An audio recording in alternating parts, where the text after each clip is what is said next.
Hello, Danielle. This will be some milestone 1 feedback for you. I'll also cover the wireframes since you got that in that discussion board. Good going in general, and don't hesitate to reach out if I can help you complete, for example, 3.3. Danielle, your wireframes are appropriately schematic.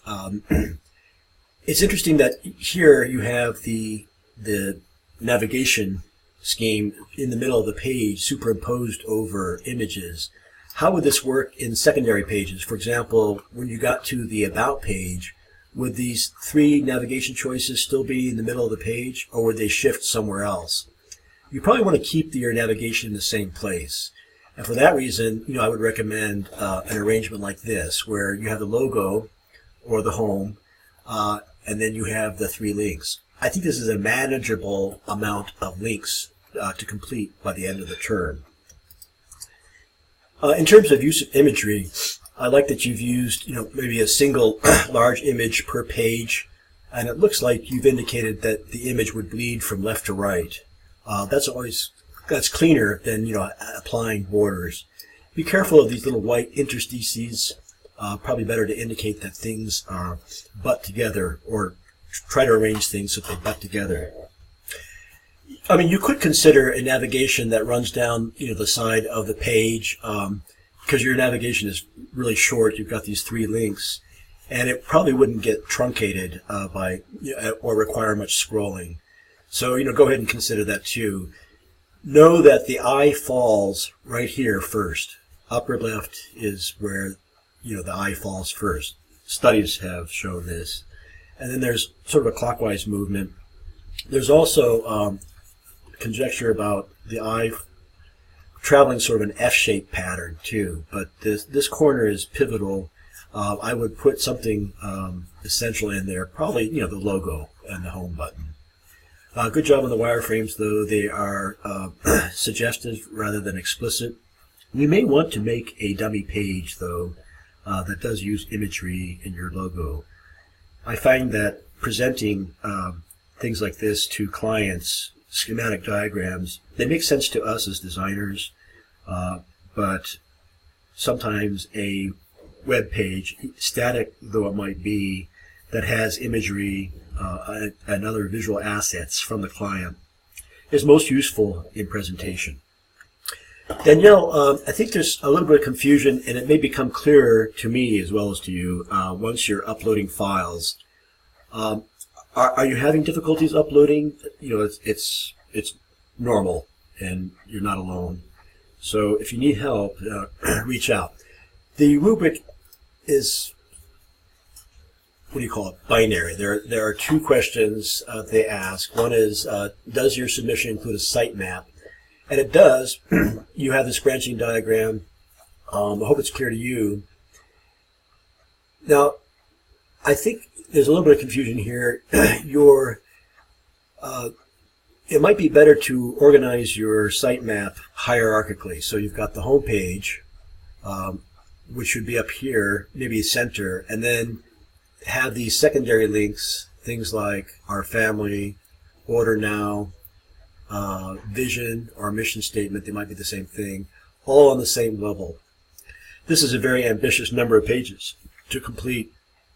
So I think you'd be wise to pare it down and simplify it to maybe a home page and maybe 4 basic links. I would suggest something like menu, contact us, perhaps about us, and that's probably all you need, and maybe a dummy page for takeout, but not much more than that.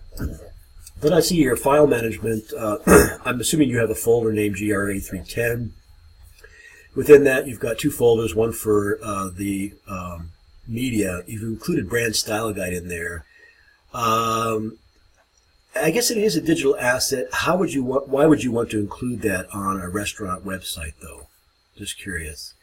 And then images, you've identified 6 pictures. Are they 6 pictures that are going to appear on these pages? Just a little bit of confusion there. Danielle, your journal entry was concise and well written, I thought, and you characterize your client You know, the wireframes are valuable because in a way they tie into the journal. Um, the As you define your client and their needs, you'll form a set of visuals, I guess, sensibilities associated with your client. And the wireframe, you know, whether you use a lot of little photographs grouped together to generate visual excitement, you know, perhaps it's a family-oriented place and you want to focus on the menu, or perhaps, you know, it's a upscale place that retired couples go to, you know, without their children. And then perhaps you want to focus on the ambiance and you want to create sort of a setting for maybe interior shots. Fewer of them, larger. You know, in any case, be careful of the visual noise you create, and learn to control it. You'll learn how to position elements more accurately in coming weeks. But also, you know, simplify your choices, I think. Try to get photos to bleed. Avoid boxes around things.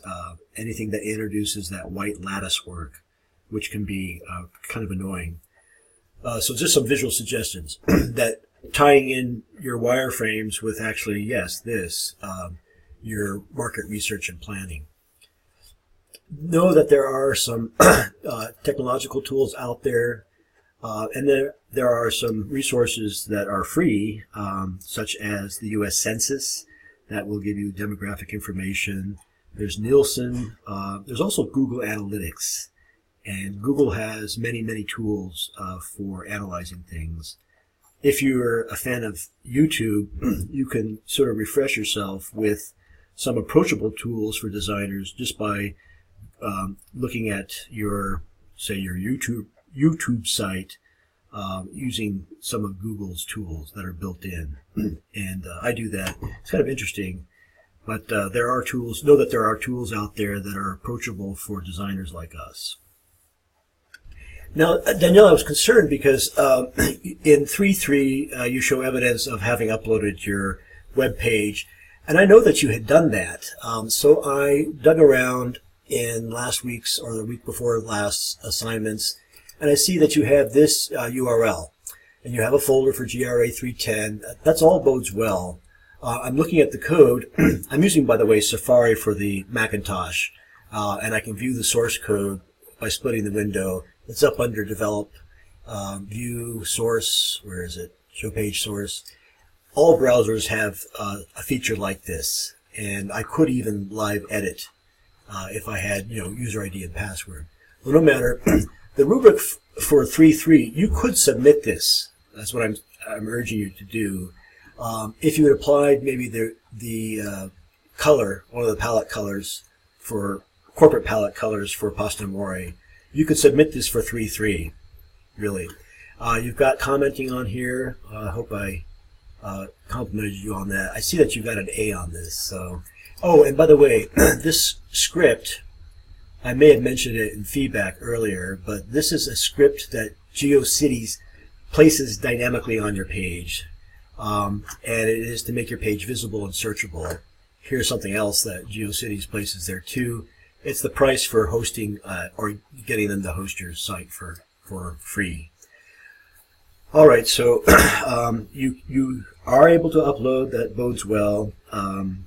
Just, you know, maybe the 3.3 exercise is what I'm missing. And if you have a chance, well, and also thank you for posting in the wireframe discussion.